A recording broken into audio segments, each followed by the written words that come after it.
You're listening to Alabama Tradition with Ryan Fowler and Martin Houston on Tide 100.9 in Tuscaloosa. Championships, 27 SEC titles, 131 first-team All-Americans, 70 postseason appearances, 39 postseason victories. This is Alabama football. And this is Alabama Tradition with Martin Houston and Ryan Fowler on Tide 100.9 and streaming on the Tide 100.9 app.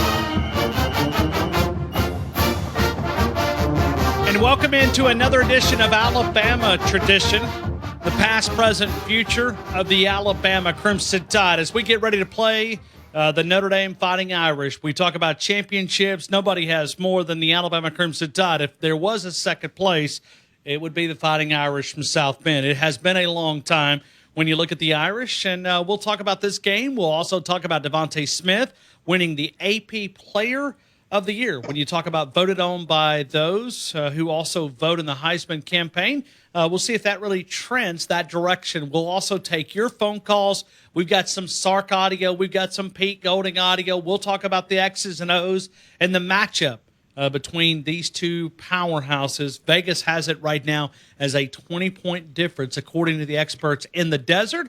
We welcome in former fullback at the University of Alabama, also radio host here on Tide 100.9 in Tuscaloosa, Martin Houston. I hope Tuesday has treated you well. Welcome into the game in T-Town. Into the game. That's right.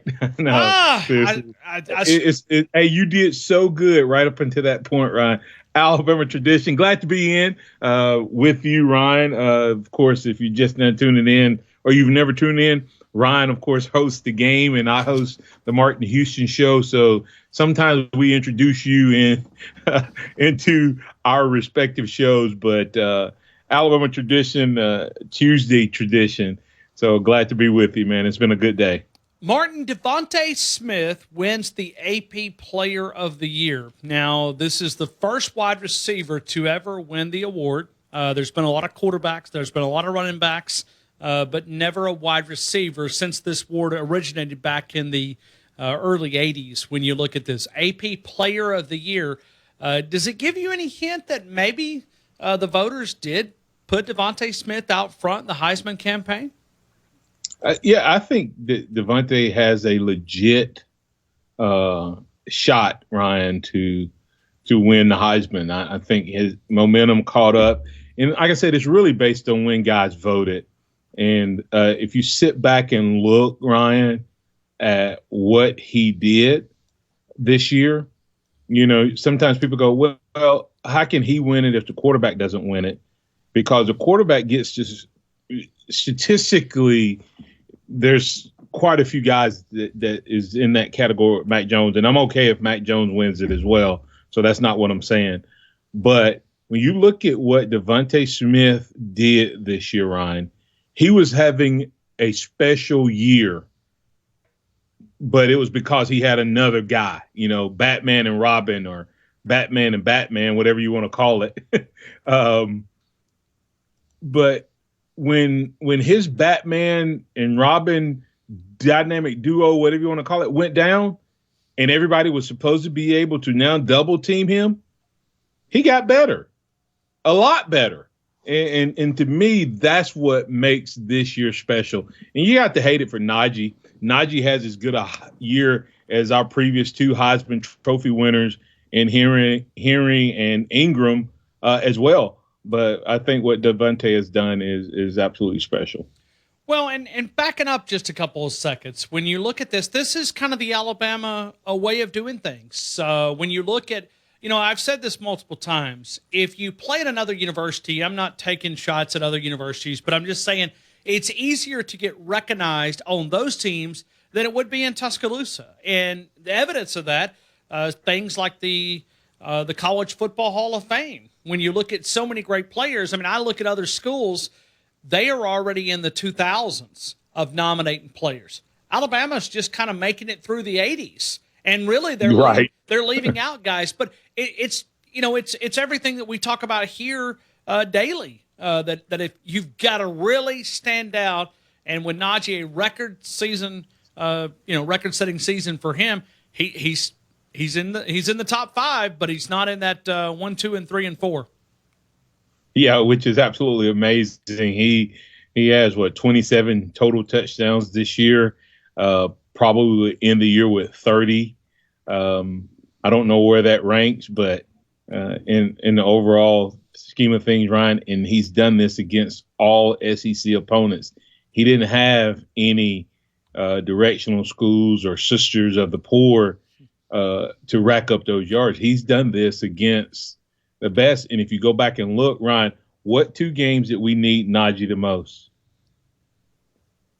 Ole Miss, sure, and the Florida Gators. In Florida. Yeah. And how many touchdowns did he have in those 2 games? Ooh, you put me on the spot. Yeah. He had 5 there.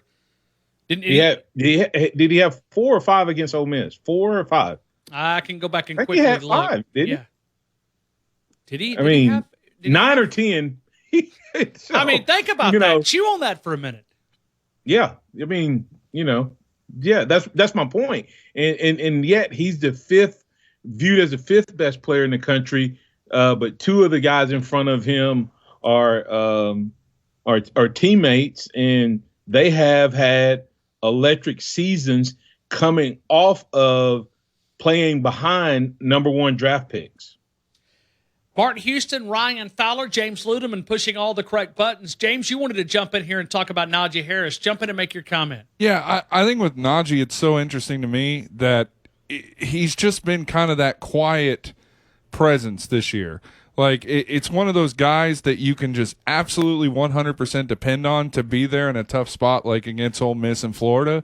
But I wanted to ask you guys real quick about the SEC Player of the Year for Devontae. Obviously, the Heisman voting is done, but do you think this award reassures the voters who voted Devontae Smith of the Heisman? Yeah, in a way, I guess you could see it, because you do.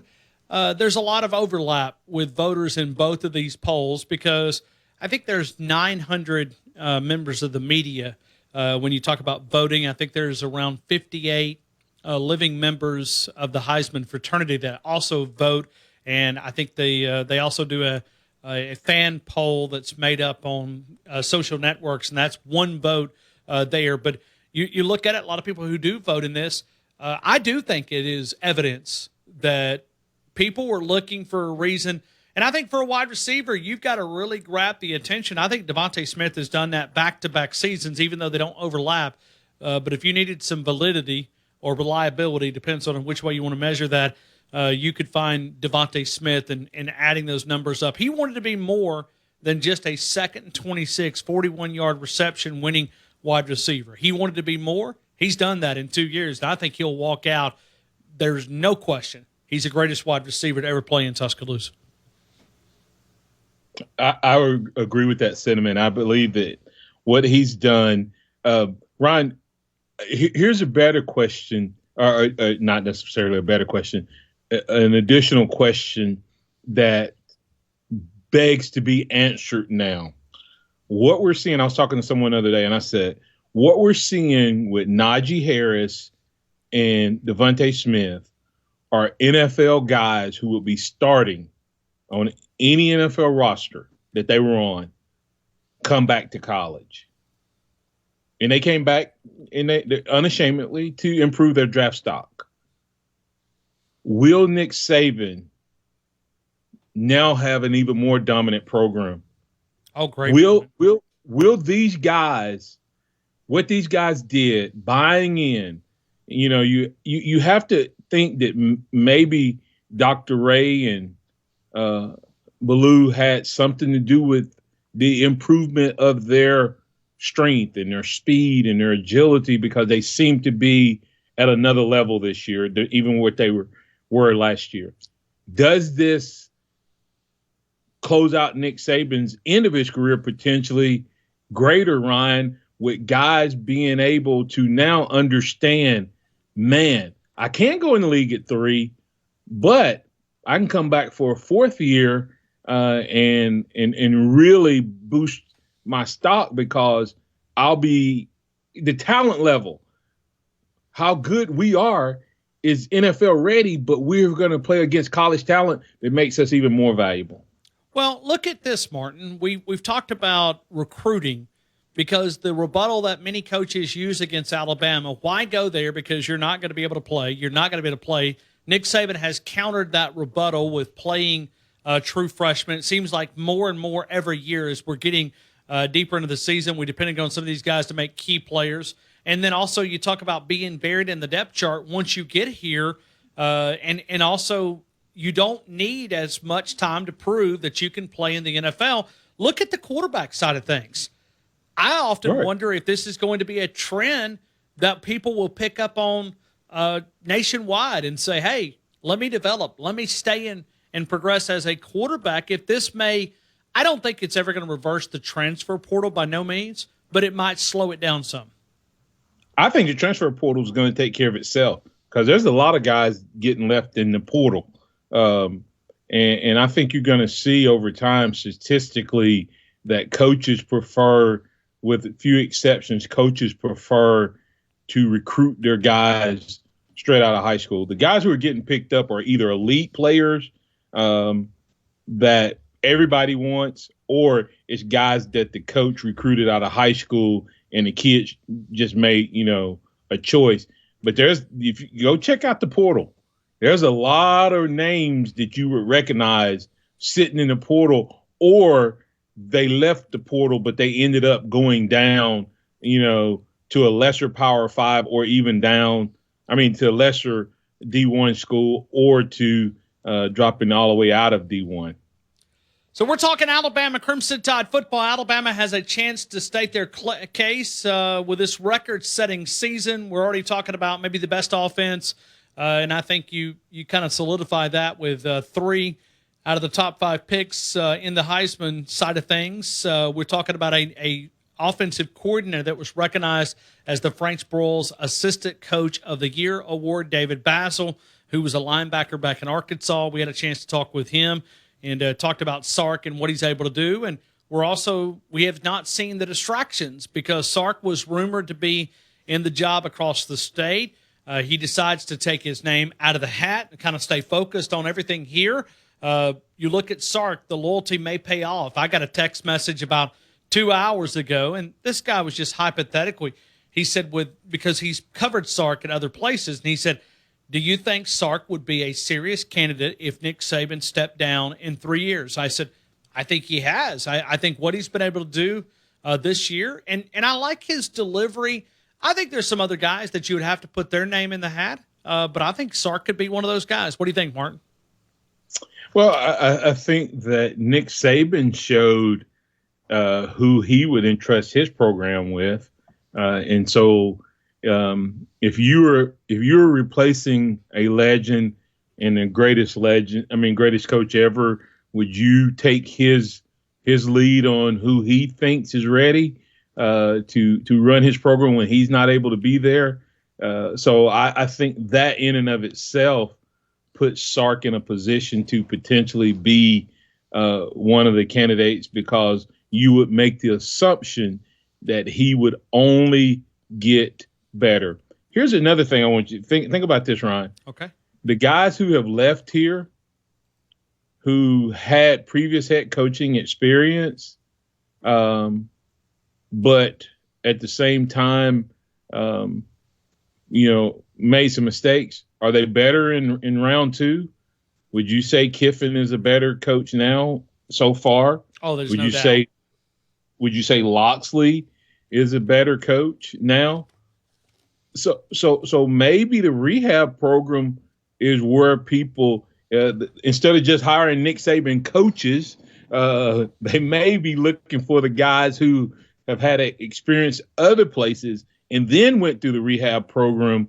So that bodes well for the guys like Charlie Strong and Stoops, and we'll see what Butch Jones does over at Arkansas State. But I think without a doubt, Sark has put himself in a position to be the guy. And I asked Lane Kiffin about this when we featured him back in the spring. We kind of threw it up and we talked about, what he was able to take from spending time with Tuscaloosa and Nick Saban. And he talked about how to manage people. And Martin, that's my next question, because I do look at it from managing people and egos and trying to get everybody to believe in one common goal. Let me set this up. We'll take your calls if you want to jump in. 205-342-9904. This is Alabama Tradition. That's Martin Houston. I'm Ryan Fowler. But the question that I've got for you is, this time next week, we will be talking about a Heisman celebration. We'll see if an Alabama guy is able to hoist up that trophy and be recognized as the most outstanding player in all of college football. But do you worry a little bit about the jealousy component? Because the Heisman Trophy is a life-changing event. I think I've read some dollars that it equals about $500,000 on top of your endorsements over the course of a lifetime. And that was some numbers that were probably 3 or 4 years old when you talk about just, when you sign your autograph, it's worth more because you can put that 2020 Heisman, little in description on there. So when you look at it, do you worry about some of those things becoming, problems? We'll talk about that. That's Martin Houston. I'm Ryan Fowler. This is Alabama Tradition. I'm setting that question up. I'll ask Martin Houston to answer that question coming up in a couple of minutes. This is Tide 100.9, the home of Alabama Crimson Tide Sports. O'Reilly. You need parts? O'Reilly Auto Parts has parts. Need them fast? We've got fast. No matter what you need, we have thousands of professional parts people doing their part to make sure you have it. Product availability. Just one part that makes O'Reilly stand apart. The professional parts people. O'Reilly Auto Parts. You are listening to Alabama Tradition with Martin Houston and Ryan Fowler. Your connection to Tuscaloosa and the University of Alabama athletics on Tide 100.9 and streaming on the Tide 100.9 app.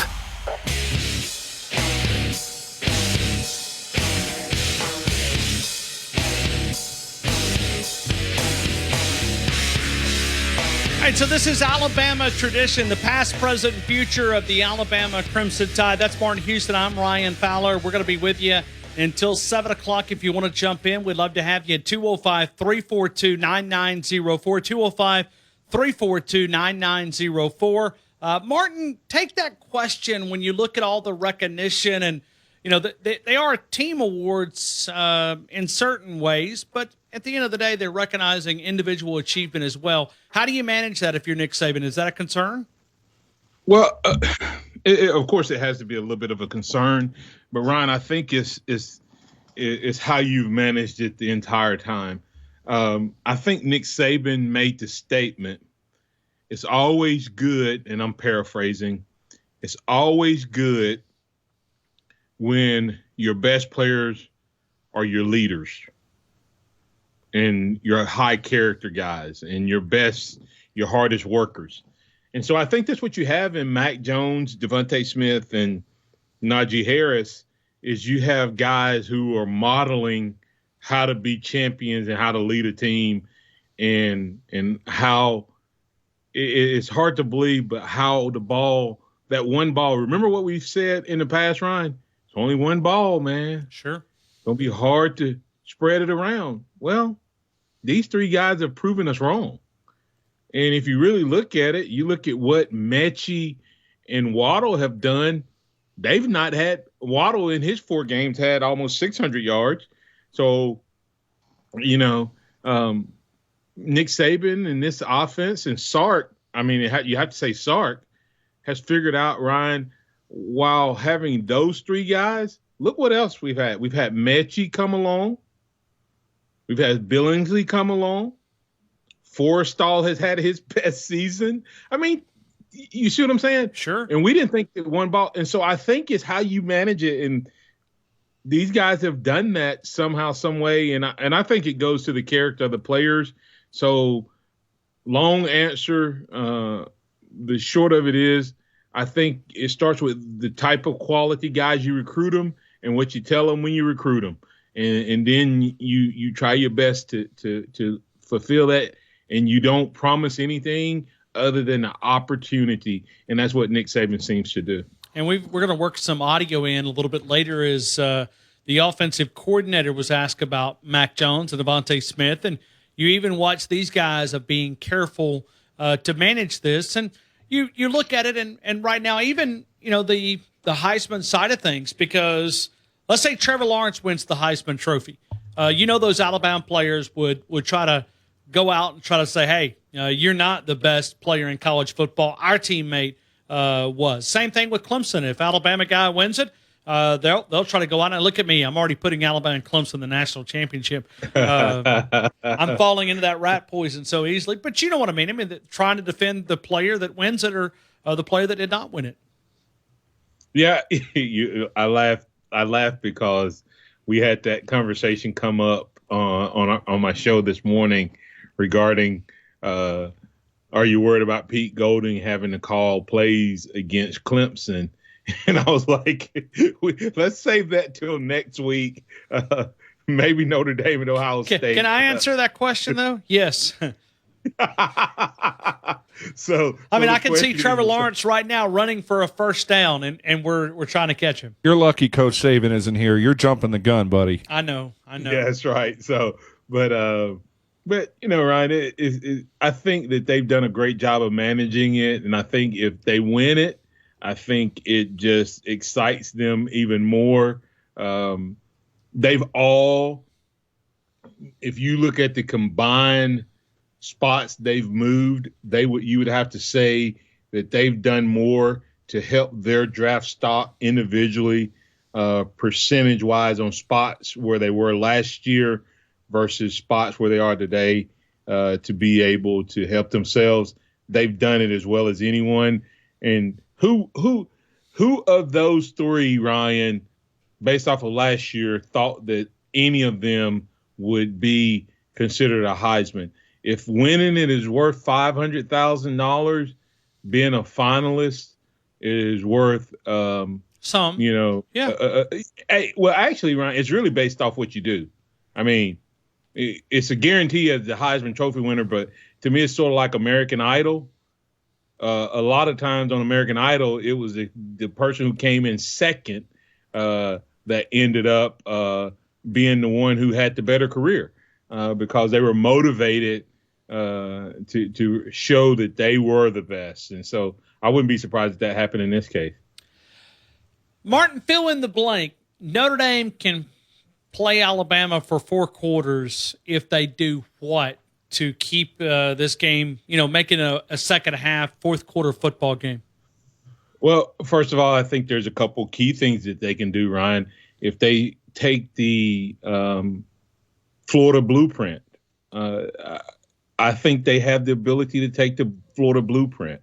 They will not stop our offense, but can they put enough pressure on our offense that our offense has to be perfect? And that's what Florida did. We had to be perfect, almost perfect on offense. And the reason I say Notre Dame can do that, Ryan, is they have 3 tight ends. And one of them transferred in, a big-time guy. And we've struggled with tight ends. Let's be real. We've only played 2. We've played 3 legit tight ends, one being LSU, but they didn't have a quarterback that could get it to him. Ole Miss did, and they hurt us. Florida did, and they hurt us. And so that's a concern for me. The thing, they don't have great elite wide receivers at Notre Dame, but they have some guys that can get open against our DBs if we don't have a pass rush. And last but not least, the part that makes that more scary, Ryan, is their running back and their quarterback are both more athletic and better than what Notre Dame had to offer. If I was them, I would sit back and look at that Florida film. And if we play man-to-man, we've shown that we will stick with it. Even when you move and run the same play 5 times in a row in the same situation, you'll leave the middle of the field open. Leave that middle of the field open with Ian Book, Ryan, and see what Notre Dame does. They will hurt us. And then just from a technical standpoint, if Notre Dame can have success running the ball and on third down, keeping drives alive, then that's going to be the best defense they can play. So when you look at this Alabama team and you look at Alabama defensively, this is another chance to go up against a top ranked offense. I mean, they're not, in the top 10, but they're 22 when you look at total offense, when you look at the Irish. What do you see in their quarterback, Ian Book? A pretty athletic guy who I don't want to insult him and call him a game manager because I think he's better than that. And there's nothing wrong with being a game manager, but I think he's a difference maker. I think that he can't beat the big teams by himself, Ryan, but he can play well enough if the team is there with him that he can pull off a win. So without a doubt, I think you have a guy who can make the throws, a guy who can extend plays. He wants to get outside the pocket. He has a poor man version of some of the Mahomes traits, not calling him Patrick Mahomes, but when I say poor man, meaning that when he gets outside of the pocket, if you're chasing man to man, he'll pull it down and run.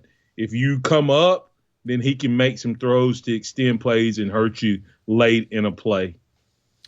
Let's go to Landon Dickerson. When you talk about his absence on the football field, his leadership, his practice mentality, you could see this guy sets the tone. When you look at a guy that understands blocking schemes and the understanding of what a guy like that gives you, when you look at Landon Dickerson, Chris Owens has played a lot of great football. He's a fifth-year senior.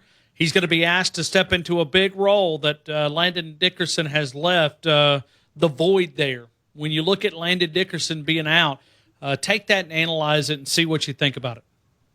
Well, first of all, Ryan, the overall what Landon brings to the team that generated the reaction that came out on the field, no one's going to replace that. That is a once in a lifetime. I've never seen that on a guy who was not like on a stretcher or had a serious neck, back injury type of thing. I've never seen players, coaches, staff, everybody react that way. So that tells you that he's the spirit of this team.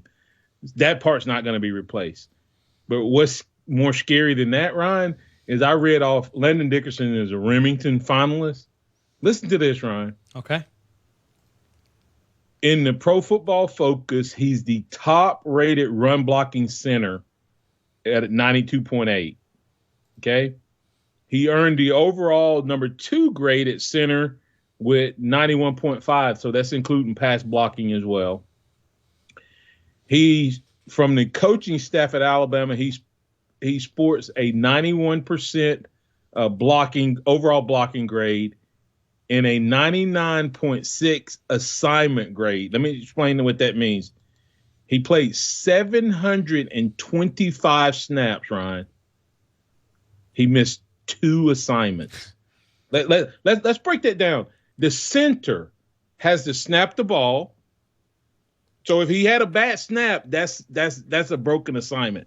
Have you seen Mac Jones have to look away for the ball one single time this year? Think about that for a second. I cannot think of any. No. Then he has to make the calls, Ryan. He has to make all the calls for the deep offensive line. Then, he has to actually block the guy that he's assigned to block. He has done his job 723 times out of 725. That is absolutely mind-blowing when you think about the fact that he did that, in the SEC in one of the craziest years, toughest years. Can Chris Owens play well enough for us to win? Yes. Can he replace that? No. He may be the hardest guy on the team to replace. When you look at Landon Dickerson, Martin, I mean, we respect the big nasties in the trenches. Have you ever done a dance like that on a football field? Oh, you talking about the little where he backs up and Yeah, points at the I'm not that coordinated. I'm not sure I could do it at any point. But that's it's kind of become a little trademark for him. Yeah, but that shows that's his persona. That's who he is, Ryan. Sure. That's him. He gets in your head, I can imagine. Huh? He probably gets in your head. I mean, he just seems like he would be a type of player that would get you mentally off your focus. Do you remember when he first came here? Do you remember my word was for him? Old school nasty. I like it. Sure. He is old school nasty. And old school nasty is just it's a persona. It's who you are. And Landon Dickerson, I mean, he's one of my favorite players all time. I just love he played Ryan. The reason he's hurt is he was playing through the whistle. He had already made his block, but he was going to finish that guy late in the game and went and landed awkward, etc. when that leg swung around. But that's just who he is, and that's the way he played every play. Have you thought about this, Ryan? Landon Dickerson could be back next year as a center Absolutely. at Alabama. Yes, I have. And he may set the tone of that offensive line. Yes, he could. So and there you go. Yeah, I mean, you go through that list and you look at that depth chart. I mean, I know Nick Saban don't want us looking ahead even to the national championship game, but he could be a guy that you could build an offensive side of the football. I mean, that sounds so crazy to do it around the center, but I think he's that important to that football team. So going back to this, go back and watch Landon Dickerson go down.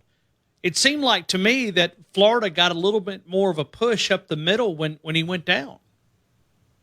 Oh, without a doubt. I mean, and I don't know if that was timing, last drive, trying to run out the clock mentality, or if that was, what the world may be like in some sense without Landon. We've all assumed that Chris Owens is going to be the guy. Who knows? I mean, we may want more of a road grader in there at that spot. And if I'm not mistaken, didn't Emil Ekiyor play a little center? He has. He has. And then Darren Dalcourt is the future at that position.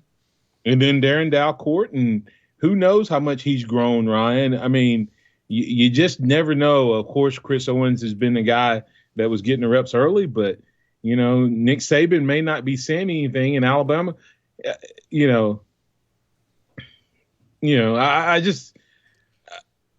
I think mentality-wise,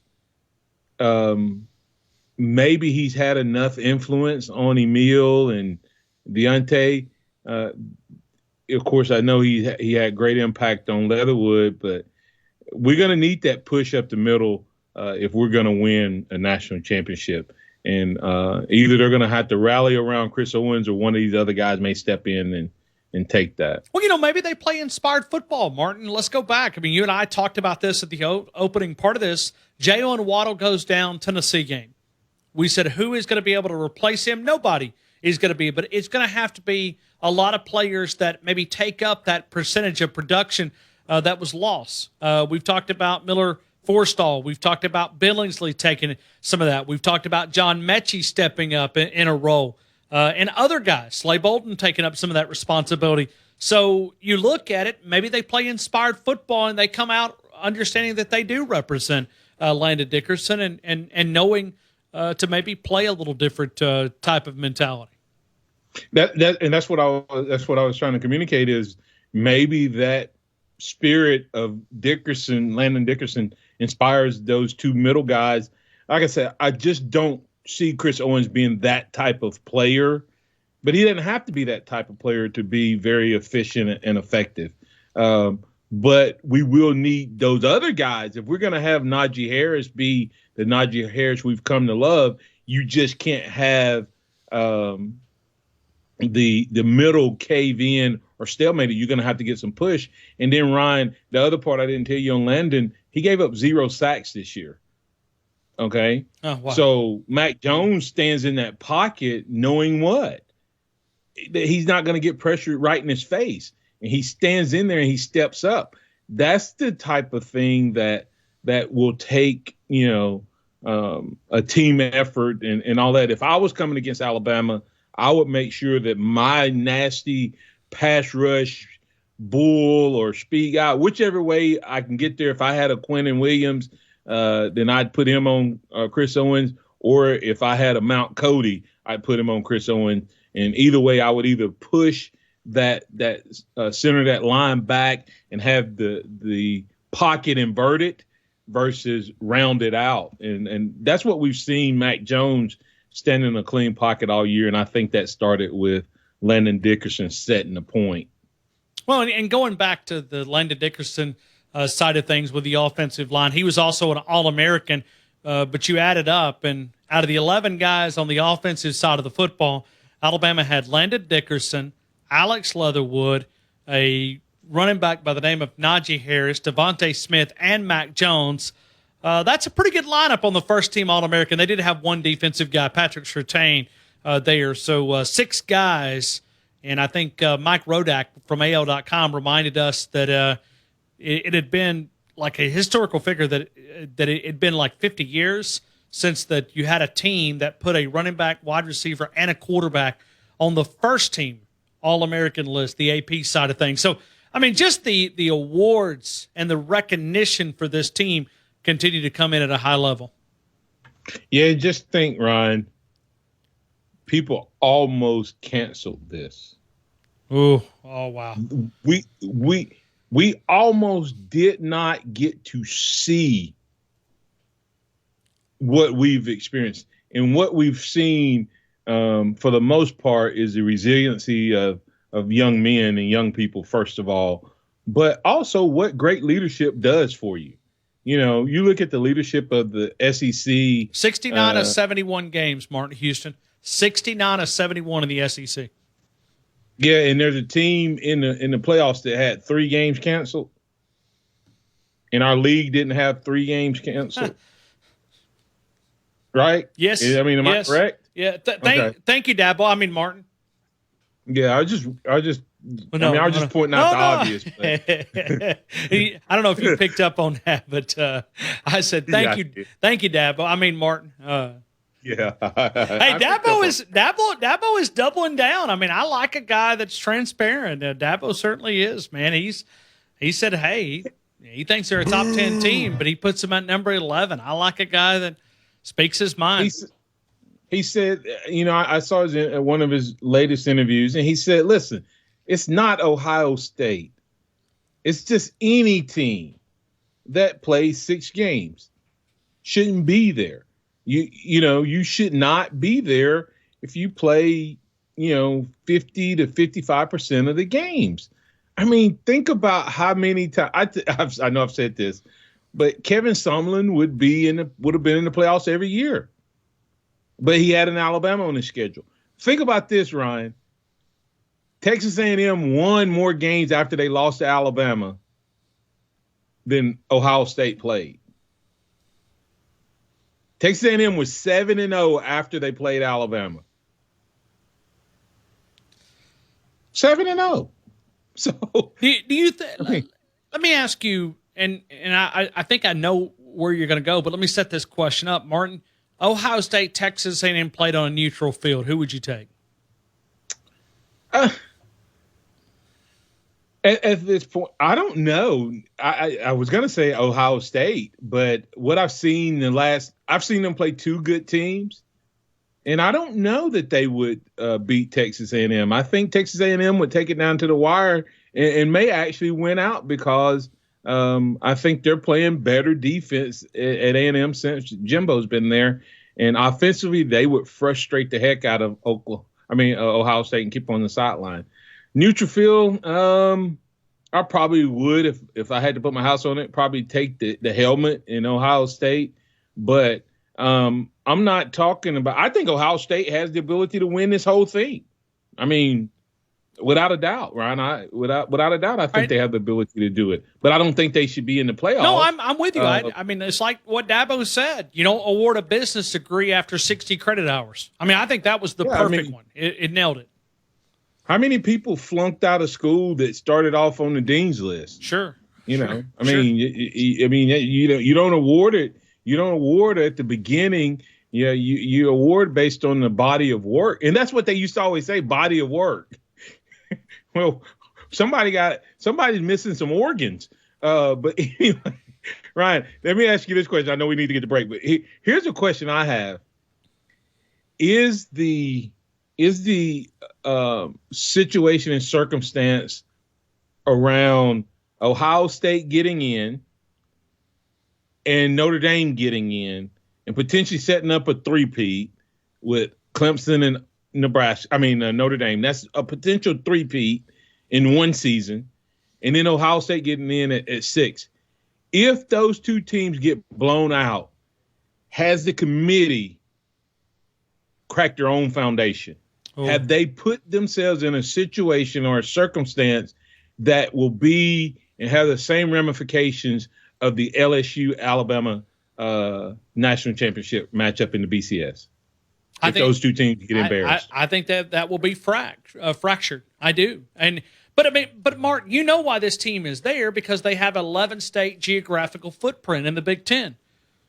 Yes, and at the end of the day, you and I look at it as X's and O's in football. They look at it as dollar signs. Right, and that's why and that's fine. The reality of it is, if Alabama was 6-0, I'd be sitting here arguing for Alabama to be in.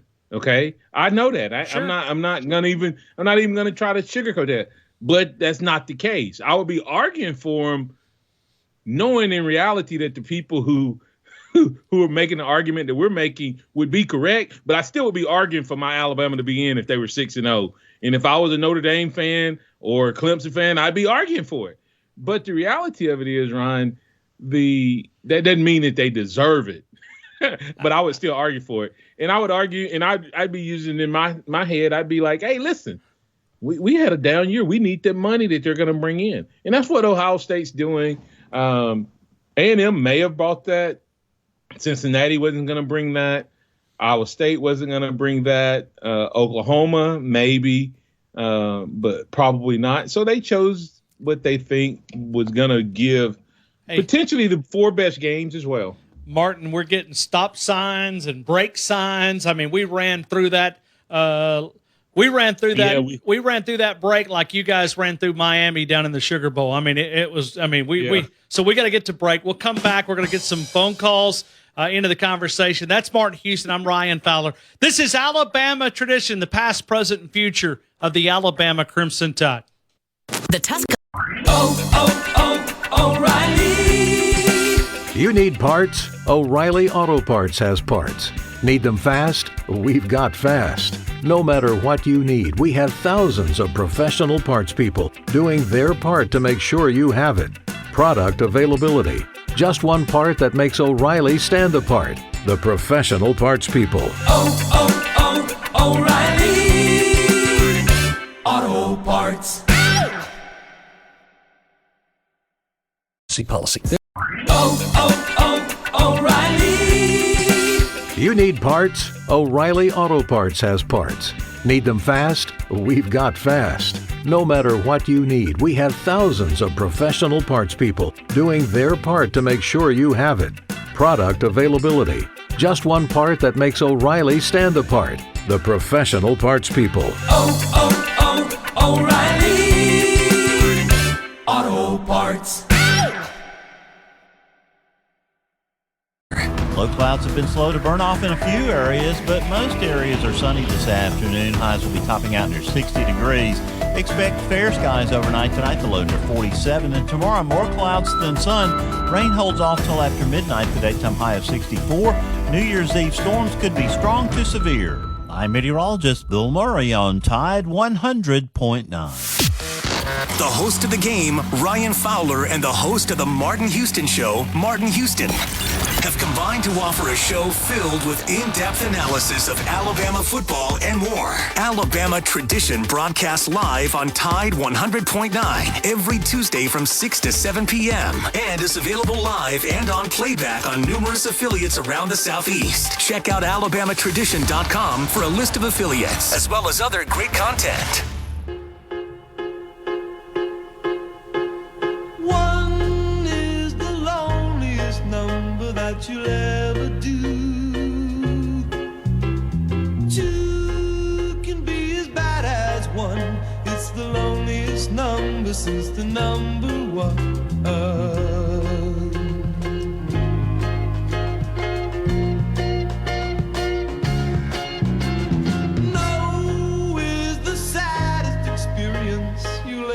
You know, it's not just one for the University of Alabama for 2020. I found a stat earlier. Alabama's number one ranking in the Associated Press marks the 212th consecutive week that the Crimson Tide has appeared in the poll. That streak is the longest active streak in college football. When you look at the top, they have also been there every single year since 2008. The 13-year streak is the longest in history of the AP rankings. Now, that record broke Miami's record, and you know who might be responsible for taking that Miami record? 1986 to 1992. Martin Houston was going to help us answer that question, but we stopped a dynasty and created another one. So Alabama setting records. The AP rankings started in 1935 for those keeping score at home. Not too bad. Wow. Yeah, I mean, 13 years at number one, right, Ryan? Yes, at some sir. point. 13 years. Wow. And that's not how many games.